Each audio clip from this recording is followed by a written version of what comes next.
MBA itu apa sih? Assalamualaikum warahmatullahi wabarakatuh. Terima kasih buat teman-teman yang udah mau ngeklik video ini. Di video kali ini gue mau bahas tentang MBA. MBA itu apa sih? MBA itu Married by Accident. Married by Accident adalah kondisi di mana seseorang melakukan pernikahan, tapi sang perempuan sudah hamil di luar nikah. Umumnya terjadi di kalangan remaja. Kenapa di kalangan remaja? Pertama, rasa ingin tahu, dan yang kedua, potensi untuk melakukan hal itu lebih besar. Dan menurut United Nations Development Economic and Society Affairs UNDESA tahun 2010, Indonesia termasuk negara ke-37 dengan presentasi pernikahan yang muda yang tinggi. Dan di urutan ASEAN sendiri itu urutannya nomor 2. MBA itu sebenarnya hal yang tabu, apalagi untuk di Indonesia yang menganut budayanya agak ke timur sedikit. Di sisi sebenarnya kenapa saya bilang tabu? Di sisi lain itu adalah pembelaan untuk menyelamatkan nama baik keluarga. Tapi di sisi lain juga itu sebenarnya juga dilarang dalam agama. Seolah-olah melakukan pernikahan itu adalah jalan terakhir. Padahal dalam pernikahan pun dari sebelum-sebelumnya itu harus dilakukan perencanaan yang matang, persiapan fisik, mental, dan finansial. Jadi nggak sembarangan main asal nikah-nikah aja. Oke, biasanya penyebab MBA itu apa aja sih? Pertama, jelas karena hawa nafsu semata. Apalagi anak remaja itu kan potensinya lebih besar karena ingin mencoba dengan hal-hal yang baru.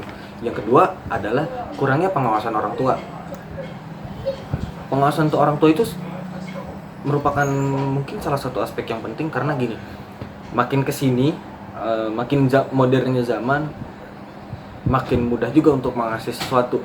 Nah, kalau nggak dibatasi itu bisa jadi sesuatu hal yang kebablasan, bisa dibilang gitu. Nah, kedua, kurangnya pendidikan agama. Biasanya orang tua mendidik anaknya untuk pinter dalam bidang matematika atau bidang fisika atau bahasa Inggris ataupun les musik, tapi tidak menonjolkan sisi agamanya, di mana aspek agama itu penting, salah satunya untuk bagaimana cara untuk menjalani kehidupan ke depannya. Oke, lanjut. Kurangnya sex education di Indonesia, karena kalau yang saya lihat sendiri, sex education di Indonesia itu dibilangnya hal-hal yang berbau pornografi, padahal sex education itu penting. Mungkin nggak usah harus harus bahas dalam hal yang konteksnya seminar yang terlalu gede gitu. Kenapa nggak dari dalam lingkup kecil, kayak dari keluarga gimana cara ngedidiknya, gimana caranya untuk gendernya, untuk laki, untuk perempuan, terus laki-laki itu kelaminnya kayak gimana, terus perempuan itu kayak gimana, dan itu nanti arahnya kemana. Itu pun merupakan hal yang kontroversial kalau di Indonesia. Tapi kalau menurut saya sendiri, sex education itu penting. Dampaknya, pertama dari dampak psikologis, pasti ada tekanan mental dari kedua belah pihak, maupun laki-laki maupun perempuan. Karena pertama merasa berdosa, itu pasti. Yang kedua itu adalah masalah aib keluarga. Yang ketiga adalah belum siapnya gimana cara buat ngebimbing anak-anaknya nanti, terutama apalagi dia berkeluarga di usia yang sangat belia. Dan yang terakhir adalah resiko kecacatan bayi itu pasti bakalan tinggi. Kita bahas dari sisi kesehatan. Nah, karena dalam sisi kesehatan sendiri, kalau orang-orang yang melakukan MBA itu biasanya melakukan aborsi, dan tingkat kematian bayi pun juga pasti lebih tinggi.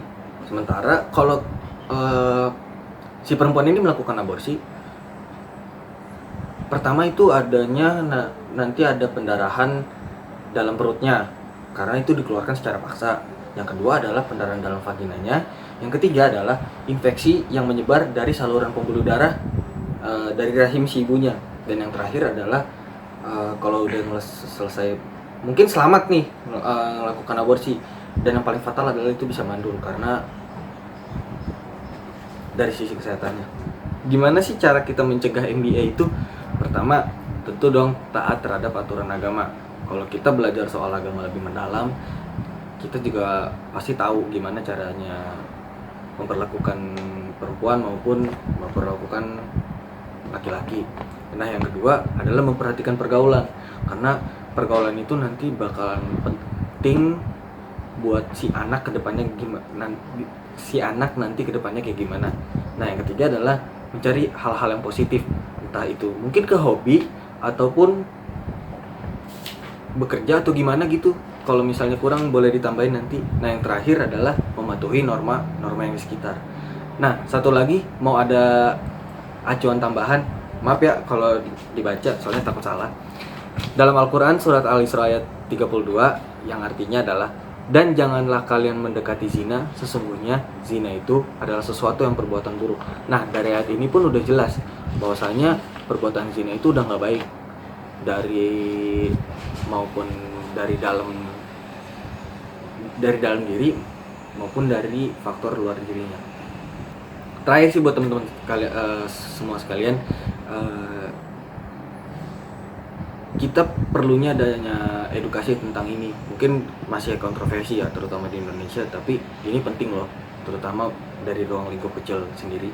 Nah kedua, lebih taat lagi terhadap agama, perbanyak ibadah, dan terakhir patuhi aturan norma-normanya. Oke, mungkin sekian dari gua, Chef Alisha Ridwante. Terima kasih telah mengklik video ini. Mungkin semoga bermanfaat. Assalamualaikum warahmatullahi wabarakatuh.